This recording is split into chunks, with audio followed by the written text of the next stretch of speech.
പ്രിയമുള്ള എല്ലാ പ്രേക്ഷകർക്കും ഇന്നത്തെ തിരുവചന സന്ദേശത്തിലേക്ക് സ്വാഗതം. ദൈവം നിങ്ങളെ ഓരോരുത്തരെയും അനുഗ്രഹിക്കട്ടെ എന്ന് പ്രാർത്ഥിക്കുന്നു. നോക്കൂ, നാളെക്കുറിച്ച് ഓർക്കുമ്പോൾ നമുക്കെല്ലാവർക്കും ഒരു പേടിയാണ്. നാളെ എന്താണ് സംഭവിക്കാൻ പോകുന്നത്? എല്ലാവരുടെയും മനസ്സിൽ ഈ ആശങ്കയുണ്ട്. ഇനി എന്താ സംഭവിക്കാൻ പോകുന്നത്? ചുറ്റും ഉത്കണ്ഠ നിറഞ്ഞ മനുഷ്യരാണ്, ആശങ്കകൾ നിറഞ്ഞ മനുഷ്യർ. നമ്മുടെ ഭാവി എന്താകും? ലോകത്തിൻ്റെ ഭാവി എന്താകും എന്നുള്ള ഒരു ചോദ്യം എല്ലാവരെയും അലട്ടുന്നുണ്ട്. വെളിപ്പാട് പുസ്തകം 1-ാം അധ്യായം 7-ാം വാക്യം ഇങ്ങനെ പറയുന്നു: ഇതാ ഞാൻ മേഘാരൂഢനായി വരുന്നു. യേശു പറഞ്ഞു, ഞാൻ വേഗം വരുന്നു. ഞാൻ വേഗം വരുന്നു എന്ന് യേശു പറയുമ്പോൾ അത് നമുക്കൊരു പ്രത്യാശയാണ് നൽകുന്നത്, നാളെയെക്കുറിച്ചുള്ള പ്രത്യാശ.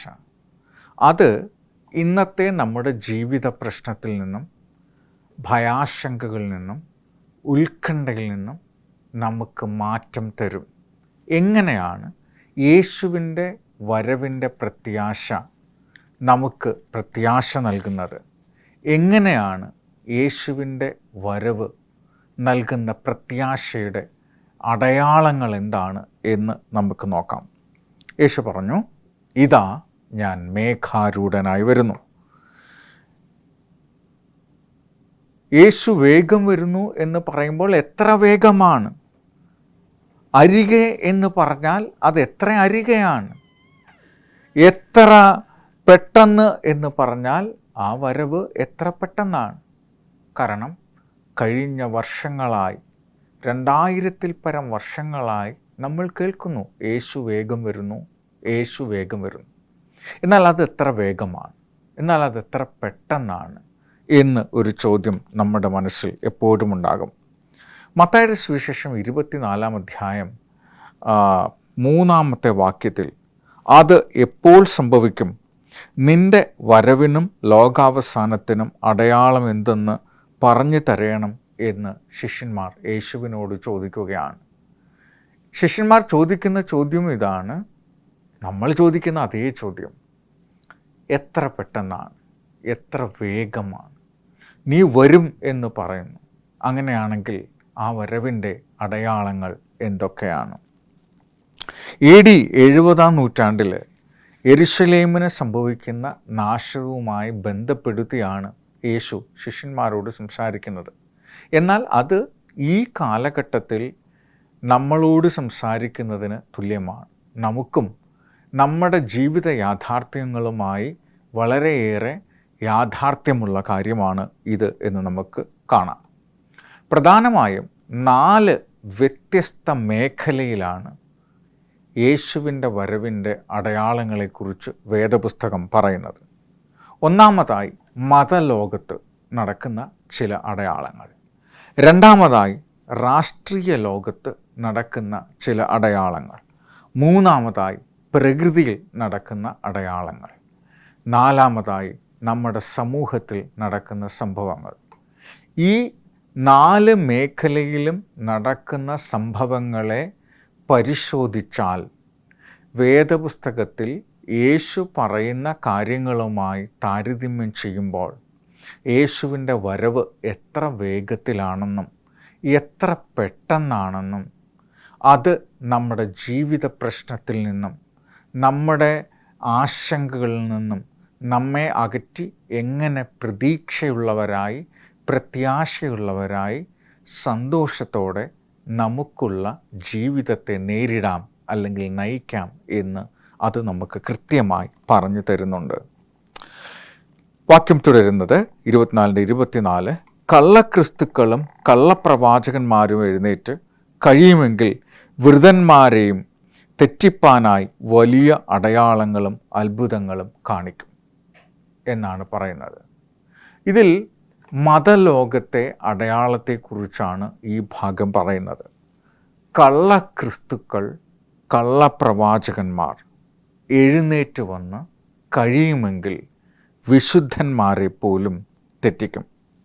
അതായത് തെറ്റായ അടയാളങ്ങൾ, വ്യാജമായ അടയാളങ്ങൾ, വ്യാജമായ അത്ഭുതങ്ങൾ ഇത് കാണിച്ചിട്ട് മനുഷ്യരെ സത്യത്തിൽ നിന്ന് തെറ്റിച്ചു കളയും. യേശുക്രിസ്തുവിൻ്റെ വരവിൻ്റെ അടയാളം എന്ന് പറയുന്ന കാര്യങ്ങൾക്ക് വ്യാജ പതിപ്പ് ഉണ്ടാക്കുകയാണ് ചെയ്യുന്നത്. ഇന്ന് നോക്കൂ, മതനേതാക്കന്മാർ അല്ലെങ്കിൽ ആൾ ദൈവങ്ങൾ, ഇവരുടെ എണ്ണം ക്രമാതീതമായി വർദ്ധിച്ചുകൊണ്ടിരിക്കുകയാണ്. നമ്മൾ വിചാരിക്കുന്നതിനേക്കാൾ കൂടുതൽ ഉണ്ടായിക്കൊണ്ടിരിക്കുകയാണ്. അവിടെയെല്ലാം ഭയങ്കരമായ അത്ഭുതങ്ങൾ നടക്കുന്നുണ്ട്. ഈ അത്ഭുതങ്ങൾ കാണുമ്പോൾ നമ്മൾ വിചാരിക്കും, അയ്യോ ഇതെന്തോ ഭയങ്കര അത്ഭുതമാണ്, അവിടെ പോകണം, അവിടെ ചില സത്യമുണ്ട് എന്ന് നമ്മൾ വിചാരിക്കും. അങ്ങനെ ഈ അത്ഭുതങ്ങളുടെ പിന്നാലെ പോവുകയും യാഥാർത്ഥ്യമായ സത്യത്തിൽ നിന്ന് നമ്മുടെ ശ്രദ്ധയെ മാറ്റുകയും ചെയ്യും. അതാണ് വെളിപ്പാട് 16:14 പറയുന്നത്, ദുരാത്മാക്കൾക്ക് അത്ഭുതം ചെയ്യാൻ കഴിയുമെന്ന്. ബൈബിൾ പറയുന്നു, എവിടെയെങ്കിലും എന്തെങ്കിലും അത്ഭുതം കണ്ടാൽ നമ്മൾ അങ്ങോട്ട് ഓടിപ്പോകരുത്. അതെല്ലാം യാഥാർത്ഥ്യമാണ് എന്ന് നമ്മൾ വിശ്വസിക്കരുത്. ഇവ അത്ഭുതങ്ങൾ ചെയ്തുകൊണ്ട് സർവതലത്തിലും ഉള്ള രാജാക്കന്മാരിലേക്ക് പുറപ്പെടുന്ന ദുരാത്മാക്കൾ തന്നെ അവരെ സർവശക്തനായ ദൈവത്തിൻ്റെ മഹാദിവസത്തിലെ യുദ്ധത്തിന് കൂട്ടിച്ചേർക്കുന്നവർ ആണ്. അപ്പോൾ ഈ അത്ഭുതം കാണിക്കുന്നവർ വ്യാജരാണ്. അത് സത്യത്തിൽ നിന്ന് നമ്മുടെ ശ്രദ്ധയെ മാറ്റുന്നതാണ്. അത് ദുരാത്മാക്കളാണ്. അത് വ്യാജമായ ശക്തിയാണ് എന്ന് നമുക്ക് കാണാം. എന്തുകൊണ്ടാണ് ബൈബിൾ ഇങ്ങനെ ഒരു മുന്നറിയിപ്പ് നമുക്ക് നൽകുന്നത്? അത്ഭുതങ്ങളിലൂടെയും അടയാളങ്ങളിലൂടെയും യഥാർത്ഥമായ ദൈവത്തിലേക്ക് നടത്തുന്നു എന്ന് എല്ലാവരും വിചാരിക്കും. കാരണം അത്ഭുതങ്ങൾ കാണുമ്പോൾ, അടയാളങ്ങൾ കാണുമ്പോൾ നമ്മൾ അതിൻ്റെ പിന്നാലെ പോകുമല്ലോ. അങ്ങനെയാണ്. കാരണം എന്തെങ്കിലും കണ്ടാൽ അത് നോക്കാനും മനസ്സിലാക്കാനുമുള്ള ഒരു ഇഷ്ടം നമുക്കെല്ലാവർക്കുമുണ്ട് എന്നാണ്. അപ്പോൾ എല്ലാവരും ഈ അടയാളങ്ങളിൽ വിശ്വസിക്കും. ചിലപ്പോൾ രോഗസൗഖ്യമാക്കാം, ആകാശത്തുനിന്ന് തീ ഇറങ്ങുന്ന പോലെ ഉള്ള അത്ഭുതങ്ങൾ കാണിച്ചേക്കാം. പക്ഷെ അവരെ നമ്മൾ സൂക്ഷിക്കണം. കഴിഞ്ഞ 50 വർഷത്തിനിടയിൽ ഇങ്ങനെയുള്ള ആത്മീയ നേതാക്കൾ, ആൾ ദൈവങ്ങളെന്ന് അവകാശപ്പെടുന്നവർ പലതരത്തിലുള്ള അത്ഭുതങ്ങളും കാണിച്ചിട്ടുണ്ട്. ഇങ്ങനെയുള്ള ആൾ ദൈവങ്ങളിൽ വിശ്വസിച്ച മനുഷ്യർ ചിലരെ ഈ ദൈവങ്ങൾ തന്നെ കൊന്നൊടുക്കിയതായിട്ട് ചരിത്ര രേഖകൾ നമുക്ക് കാണാനായിട്ട് പറ്റും. പിന്നീട് കർത്താവായ യേശുക്രിസ്തു രാഷ്ട്രീയ ലോകത്തെ അടയാളങ്ങളെക്കുറിച്ച് പറയുകയാണ്. അന്താരാഷ്ട്രമായ പോരാട്ടങ്ങളുണ്ടാകും. നീ എന്ത് വിചാരിക്കുന്നു? യുദ്ധം, മത്തായി 24:6 പറയുന്നു, നിങ്ങൾ യുദ്ധങ്ങളെയും യുദ്ധശ്രുതികളെയും കുറിച്ച് കേൾക്കും. യുദ്ധങ്ങളെയും യുദ്ധശ്രുതികളെയും കുറിച്ച് കേൾക്കും. അന്താരാഷ്ട്ര പോരാട്ടങ്ങൾ, ഇറാൻ, ഇറാഖ്, സിറിയ, ഒരു പക്ഷേ ഇന്ത്യയും പാകിസ്ഥാനും ചൈന, ഇവിടെയൊക്കെയോ ഏതൊക്കെയോ രാജ്യങ്ങൾ യുദ്ധത്തിൻ്റേതായിട്ടുള്ള ഒരു വെമ്പി നിൽക്കലാണ് നമ്മൾ കാണുന്നത്. യുദ്ധങ്ങളെക്കുറിച്ചും യുദ്ധശ്രുതികളെയും കുറിച്ച് കേൾക്കും. ചരിത്രം നോക്കൂ, യുദ്ധങ്ങൾ എല്ലാ കാലത്തിലും ഉണ്ടായിട്ടുണ്ട്. യുദ്ധങ്ങൾ ലോകാവസാനത്തിൻ്റെ അടയാളം എന്ന് എങ്ങനെ നമുക്ക് വിചാരിക്കാൻ പറ്റും? മത്തായി 24:7 പറയുന്നത്, ജാതി ജാതിയോടും രാജ്യങ്ങൾ രാജ്യങ്ങളെക്കുറിച്ചും എതിർക്കും. ജാതി ജാതിയോടും രാജ്യങ്ങൾ രാജ്യങ്ങളോടും എതിർക്കും. അവർ യുദ്ധങ്ങളെയും യുദ്ധശ്രുതികളെയും കുറിച്ച് കേൾക്കും. അതായത് യേശു പറയുന്നത് ലോകം അവസാനിക്കുന്നതിന് മുമ്പ് ആഗോള വ്യാപകമായി അന്താരാഷ്ട്ര സംഘർഷങ്ങളുണ്ടാകും എന്നാണ്. നോക്കൂ, 20-ാം നൂറ്റാണ്ട് ഏറ്റവും രക്തരൂക്ഷിതമായ ഒരു കാലമാണ്. 180 ദശലക്ഷം പേർ യുദ്ധത്തിലൂടെ മാത്രം കൊല്ലപ്പെട്ടിട്ടുണ്ട്. യുദ്ധത്തിൻ്റെ ജ്വാലകൾ 20-21 നൂറ്റാണ്ടിനെ ഗ്രഹിച്ചിരിക്കുകയാണ്. സുഡാനിലെ പ്രശ്നങ്ങൾ, ഒട്ടുമിക്ക ആഫ്രിക്കൻ രാജ്യങ്ങളിലെ അനിശ്ചിതാവസ്ഥ, ലിബിയയുടെ തകർച്ച, മധ്യ പൂർവ്വ ഏഷ്യയിലെ പ്രശ്നങ്ങൾ, ഇറാഖ്, സിറിയ, യുദ്ധത്തിൽ താറുമാറായിപ്പോയ രാജ്യങ്ങളുടെ എണ്ണം എന്തൊക്കെയാണ്. ലോകത്തിന് സമാധാനം ഇന്ന് വളരെ വിരളമാണ്. സമാധാനം വളരെ കുറച്ചാണ്. സമാധാനം ദുർബലമാണ്. സമാധാനമുണ്ടാക്കാനുള്ള എല്ലാ മാനുഷിക ശ്രമങ്ങളും പരാജയപ്പെടുന്നു. ലോകത്ത് സമാധാനമുണ്ടാക്കാൻ കഴിയുന്നില്ല. 1 തെസ്സലോനിക്കർ 5-ാം അധ്യായം 3-ാം വാക്യം ഇങ്ങനെ പറയുന്നു, അവർ സമാധാനം നിർഭയം എന്ന് പറയുമ്പോൾ പെട്ടെന്ന് നാശം വന്നനുഭവിക്കും. അവർക്ക് തെറ്റി ഒഴിവാനാവതില്ല. യുദ്ധങ്ങൾ അവസാനിക്കാൻ ഉണ്ടാക്കിയ ഉടമ്പടികൾക്കൊന്നും യുദ്ധങ്ങളെ ഇല്ലാതാക്കാൻ കഴിഞ്ഞിട്ടില്ല. അവർ സമാധാനം, ലോകത്ത് സമാധാനം ഉണ്ടാക്കാം എന്ന് പറയുമ്പോൾ സമാധാനം ഉണ്ടാകുകയില്ല. നോക്കൂ, വെർസായ് ഉടമ്പടി ജൂൺ 28, 1919 ലീഗ് ഓഫ് നേഷൻസ് ഉണ്ടാക്കിയ അന്ന് ഇനിയൊരു ലോകമഹായുദ്ധം ഉണ്ടാകാതിരിക്കാൻ. അതിനുശേഷം നമ്മൾ ഐക്യരാഷ്ട്ര സംഘടന ഉണ്ടാക്കി, UNO, 1945 2-ാം ലോക മഹായുദ്ധത്തിന് ശേഷം. അന്ന് 20 മില്യൺ ആളുകളാണ് കൊല്ലപ്പെട്ടത്. എത്ര കിണഞ്ഞ് പരിശ്രമിച്ചിട്ടും യുദ്ധങ്ങൾ ഒഴിവാക്കാൻ പറ്റുന്നില്ല നമുക്ക്. യുദ്ധങ്ങൾ ലോകത്തെ വിഴുങ്ങുകയാണ്. അവർ സമാധാനമെന്നും നിർഭയം എന്നും പറയുമ്പോൾ അവർക്ക് പെട്ടെന്ന് നാശം വന്ന് സംഭവിക്കും. ബൈബിൾ അത്രമാത്രം കൃത്യമാണ്. അത് നമ്മുടെ കാലത്തെക്കുറിച്ച് സംസാരിക്കുന്നു. ഇപ്പോൾ നടക്കുന്ന സംഭവത്തെക്കുറിച്ച് നമ്മളോട് പറയുകയാണ്. അപ്പോൾ മനുഷ്യകുലത്തിൻ്റെ ഒരു പ്രത്യേക സമയത്ത് അല്ലെങ്കിൽ അതിൻ്റെ പാരമ്യത്തിലെത്തുമ്പോൾ സ്വയം നശിപ്പിക്കാനുള്ള മനുഷ്യൻ്റെ കഴിവുകൾ കൂടും. വെളിപ്പാട് പുസ്തകം 11:18 പറയുന്നു, ജാതികൾ കോപിച്ചു, നിന്റെ കോപവും വന്നു, മരിച്ചവരെ ന്യായം വിധിക്കാനും നിന്റെ ദാസന്മാരായ പ്രവാചകന്മാർക്കും വിശുദ്ധന്മാർക്കും ചെറിയവരും വലിയവരുമായി നിന്റെ ഭക്തന്മാർക്ക് പ്രതിഫലം കൊടുക്കുവാൻ ഭൂമിയെ നശിപ്പിക്കുന്നവരെ നശിപ്പിക്കാനുള്ള കാലവും വരുന്നു എന്നാണ്. ജാതികൾ കോപിച്ചു, രാഷ്ട്രങ്ങൾ കോപിച്ചു എന്നാണ് പറയുന്നത്. നോക്കൂ, ഇന്ന് ഈ ലോകത്തെ ഒരു 3 വട്ടം നശിപ്പിക്കാനുള്ള അണ്വായുധ ശക്തി മനുഷ്യൻ്റെ കയ്യിലുണ്ട്. ആ ശക്തി വെച്ചുകൊണ്ട് ഏത് നിമിഷവും ലോകത്തെ മുഴുവനും അവർക്ക് നശിപ്പിക്കാൻ പറ്റും. 100 വർഷങ്ങൾക്ക് മുമ്പ് അത് അസാധ്യമായ ഒരു കാര്യമായിരുന്നു. എന്നാൽ ഇന്ന് അത്രയ്ക്ക് വലിയ അണുശക്തി ശേഖരം ലോകത്തുണ്ട്. ലോകം ഭയം നിറഞ്ഞതാകുമ്പോൾ കാത്തിരിപ്പിന് വിരാമമിട്ടുകൊണ്ട് കർത്താവായ യേശു വരും. അവൻ നമ്മളെ വിടുവിക്കും. അതുകൊണ്ടാണ് ലൂക്കോസ് 21:26 പറയുന്നത്, ആകാശത്തിൻ്റെ ശക്തി ഇളകിപ്പോകുന്നതിനാൽ ഭൂലോകത്തിന് എന്തു സംഭവിക്കാൻ പോകുന്നു എന്ന് പേടിച്ച് നോക്കി പാർത്തുകൊണ്ട് മനുഷ്യർ നിർജീവന്മാരാകും എന്ന് പറയുകയാണ്. ഇനിയും പ്രകൃതിയിലുള്ള ഒരു മാറ്റമാണ്. നിങ്ങൾക്ക് ഭയം വരുമ്പോൾ ചുറ്റും നോക്കരുത്, ഉയരത്തിലേക്ക് നോക്കുക, യേശുവിലേക്ക് നോക്കുക. ഈ ലോകത്തിന് എന്ത് സംഭവിക്കാൻ പോകുന്നു എന്നോർത്ത് നമ്മൾ ചുറ്റും നോക്കുകയാണ്. കാലം കെട്ട മഴ, കാലം കെട്ട കാലാവസ്ഥ, ഇതെല്ലാം മനുഷ്യനെ ഭയചകിതരാക്കുന്നു. പ്രത്യാശയ്ക്ക് നമ്മൾ മതലോകത്തിലെയും രാഷ്ട്രീയ ലോകത്തിലെയും പ്രകൃതിയിലും അടയാളങ്ങളുണ്ട്. യേശുവിൻ്റെ 2ാമത്തെ വരവിന് മുമ്പ് സകല പ്രകൃതിക്കും നിയന്ത്രണാതീതമാകും.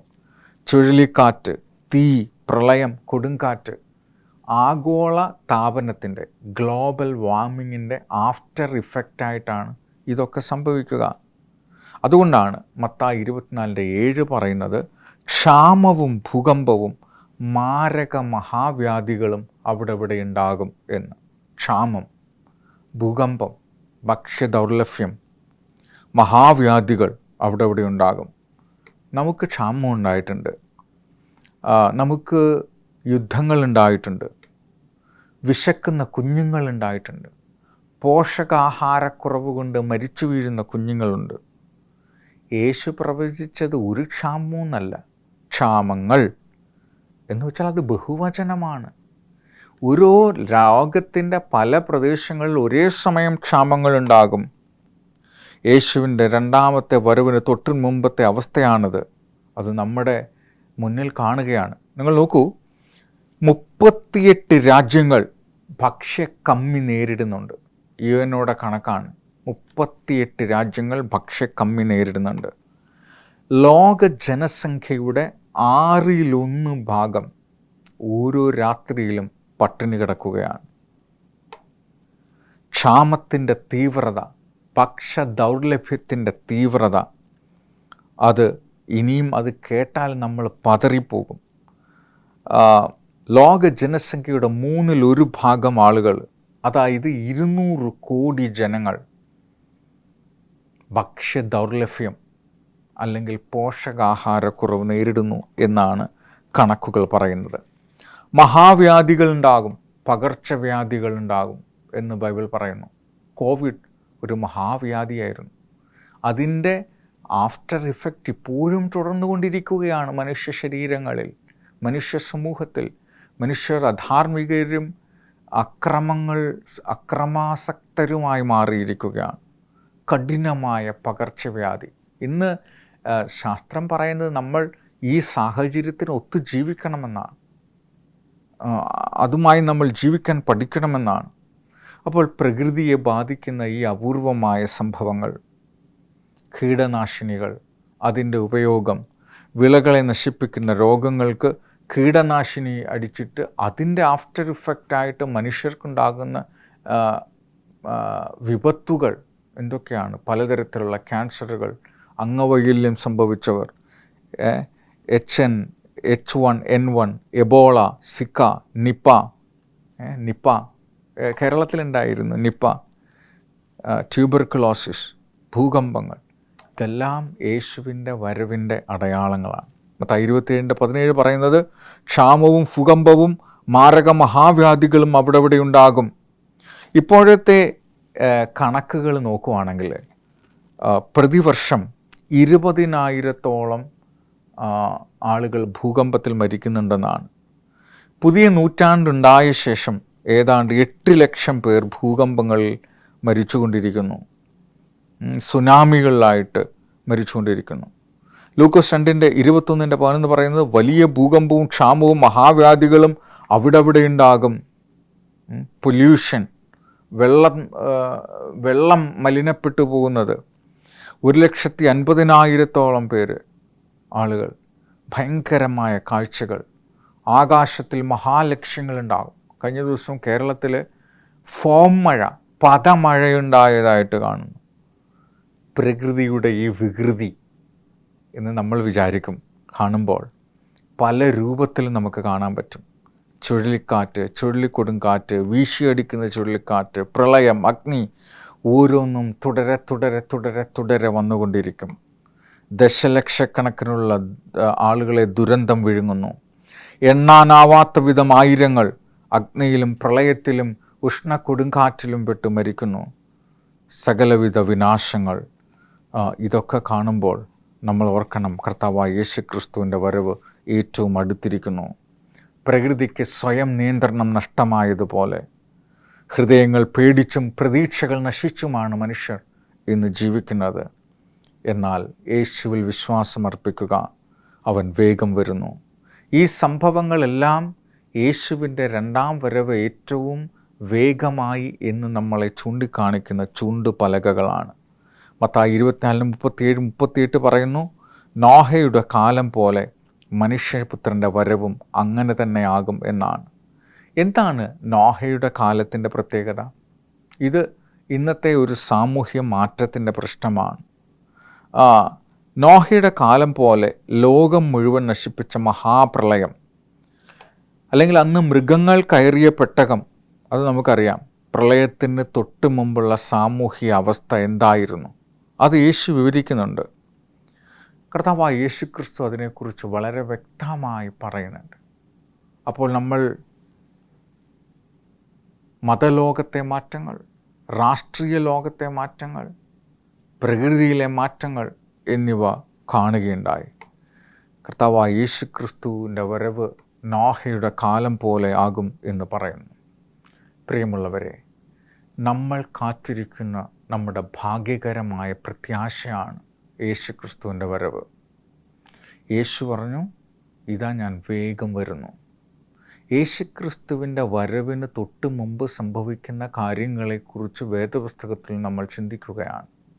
ഈ അടയാളങ്ങൾ കാണുമ്പോൾ, ഇത് കേൾക്കുമ്പോൾ നമ്മൾ തിരിച്ചറിയണം, ഇത് ലോകത്തിൻ്റെ അവസാനമാണ്, ഈറ്റുനോവാണ്.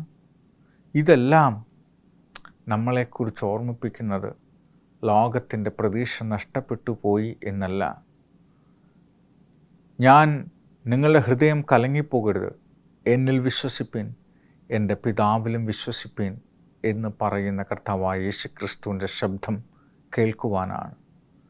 ഞാനിതാ സ്ഥലമൊരുക്കുവാൻ പോകുന്നു. ഞാൻ പോയി നിങ്ങൾക്ക് വേണ്ടി സ്ഥലമൊരുക്കിയാൽ ഞാൻ ഇരിക്കുന്നിടത്ത് നിങ്ങളും ഇരിക്കേണ്ടതിന് പിന്നെയും വന്ന് നിങ്ങളെ എൻ്റെ അടുക്കൽ ചേർത്തുകൊള്ളും. കർത്താവായ യേശുക്രിസ്തു ആ വാക്ക് നിറവേറ്റാനായി നമ്മുടെ ഇടയിലേക്ക് മടങ്ങി വരാൻ പോകുകയാണ്. അതെത്ര വേഗമാണെന്നാണ് നമ്മൾ ചിന്തിച്ചു കൊണ്ടിരിക്കുന്നത്. ഇതിൻ്റെ തുടർച്ചയായ ഭാഗങ്ങൾ അടുത്ത സന്ദേശത്തിൽ നമ്മൾ കേൾക്കുന്നതാണ്.